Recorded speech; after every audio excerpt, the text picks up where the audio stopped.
Our fluency, the first one, we're going to solve this. Remember, when we're dividing fractions, when we're dividing fractions, we're going to do Kentucky Fried Chicken with a twist. Kentucky Chicken Fried, sorry. KCF. Keep, change, flip. First fraction, we're going to keep it as 5/8. Change that symbol to multiplication.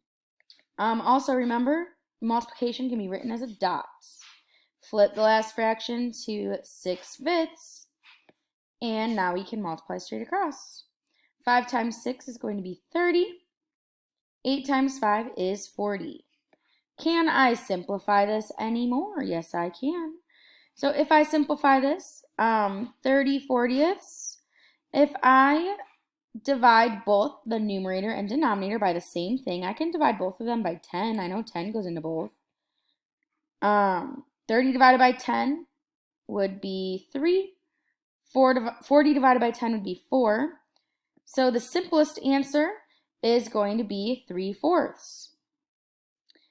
Let's try and find the product. Remember, product is multiplying. We do not have to line them up. We're going to push it to the right. So 15 and 6/10, 1 and 3/10. We're going to multiply here. 3 times 6 is going to be 18. 3 times 5 is 15, plus 1 is 16. 3 times 1 is 3, plus 1 is 4.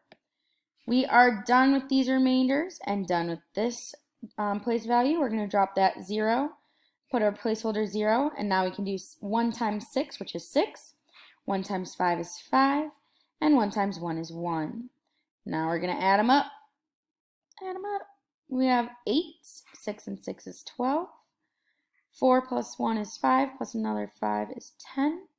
1 plus 1 is 2. Now our decimal, we go in 1, in 2. So let's go in 1, in 2. So our answer is going to be 20 and 28/100. Woohoo! Last one. What's the quotient? Quotient means we're going to divide. So we have 8,935. And we are going to divide that by 5. All right, 5 can go into 8 one time. 1 times 5 is 5. We are going to subtract. 8 minus 5 is 3. Bring down the 9. How many times can 5 go into 39? I know 5 times 7 is 35. So 5 times 7 is 35. We're going to subtract. 9 minus 5 is 4. 3 minus 3 is 0. Drop down that 3. 5 can go into 43. I know 5 times 8 is going to be 40. So I'm going to have our 8s. We get 40. 3 minus 0 is 3. 4 minus 4 is 0. Drop down that 5. And it looks like we have 5 can go into 35. I know that can go in 7 times. 5 times 7 is 35. We subtract, we get 0. So our answer is 1,787. That is it for our fluency. Great job!